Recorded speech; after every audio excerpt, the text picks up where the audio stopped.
Welcome to TheWrap's interview studio at the Sundance Film Festival 2016. I'm here with the director and the stars of Swiss Army Man. And I'm particularly glad that it's your film that I got to see because it's been a bit of a controversy. And you had a lot of discussion about this over social, and then some people walked out, and then some people cheered wildly. So it's a pretty divisive film. I mean, what else could you ask for? That's exactly. Like, I mean, that's kind of perfect. You get the crazy headlines of what was it? Daniel Radcliffe's farting corpse movie causes people to walk out. Like that's like that's like so surreal. It sounds like an Onion article. Like that's that should not exist in real life. Yeah, exactly. I avoided reading anything about it, but someone told me it was trending on Twitter, and people were talking about how there's a movie about farts. What's going on? And I just love that, especially because like that happened really quickly. Try not to people, laugh. yeah, I know, right? I'm very serious about this. Sorry. And then it wasn't until all that kind of settled that the reviews started coming out this morning, and they've been really positive. And I love what that does to people's minds to be like, wait, it's good? It is mind-bending. This is actually good? Oh, okay, so I have to watch this now. I was making fun of it last night, but now I should watch it. Okay, You're two sentences in, and you get to the part about, Daniel Radcliffe is a corpse, and then he farts his way back to life. Like, what do you guys make of what the reception has been? What do you think? I think it's been great. Like as Dan said, like what more could you want than like some people going, "What the hell did I just watch?" and like, "What is this?" and then other people going, "This is the best. Like, I love this. I want more of this." Like I think that's what like good art does. Mm-hmm. Paul? Yeah, it's a film that I'm actually really excited to talk to people who have seen it. Like, I want to know what they think. I want to know what it made them feel, especially like even a day or two later.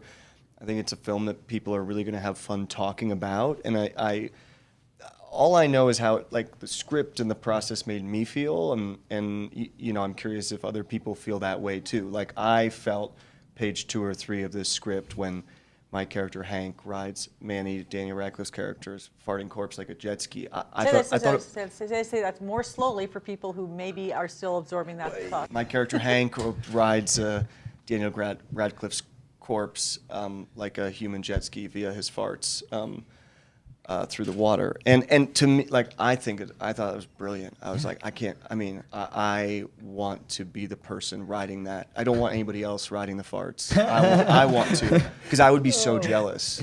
Like, because I just think sweet. I didn't know that. Yeah, That's really... yeah. And I do think we've talked to people today who are like, it was glorious. Like I didn't know. Like, and I was like, yeah, it is glorious. Yeah. Most people have not seen it. They may have read about it, but give us a brief description. I mean, the simplest description is just, it's a guy who's kind of lost in the woods, both like physically, but also like I think emotionally. He's a lost human being, and he comes across a dead body, and he sort of befriends it, and on top of that uses it as a multi-purpose tool to survive. And together they kind of go on a journey back to civilization, but also on a journey to kind of figure out whether or not like the life that he's going back to is actually worth living for.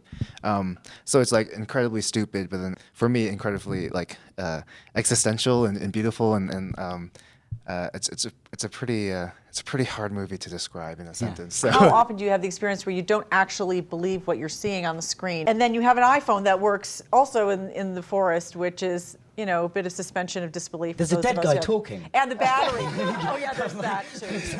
I was thinking about the iPhone battery lasting that long as being, actually the most required a lot of suspension of disbelief. That's the thing. I think there are obviously like big leaps that you have to take to get into this film, but I think the dead guy talking, the phone surviving, the initial jet ski ride, whatever. But like, if you do, I think you're rewarded with something just so special and unlike anything else. And and as Dan said, sort of something that manages to be both ridiculous and beautiful at the same time. And the other thing I would say about like the people that walked out is that like there's something.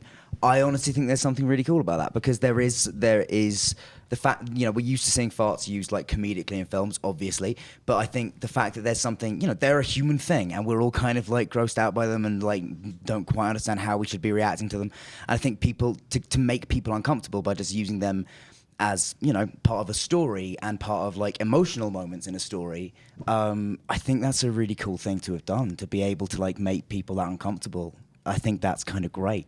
Like, it was really important to us that everything was very beautiful and vivid and alive, and so like having beauty on our side is a big part of like how we're able to convince an audience to come along with our strangeness. We don't like fart jokes, and we think that stuff is kind of crude and embarrassing. It's kind of like the lowest denominator of filmmaking, and I think the reason why we made this film is because we were so adamantly against making the film. It's like we came up with this idea, we laughed immediately, but then we're like, logically, this is not something you should make. This is not something should exist. I think messing with brains, but like it's like a good therapist almost. Yeah. Yeah, cool. Yeah. Well, thank you so much, Paul Dano, Daniel Kwan, and Daniel Radcliffe. Thanks for Thank coming. you. Good luck with Yeah. Swiss Army Thanks. Man. Cheers, thank you very Thank much. you.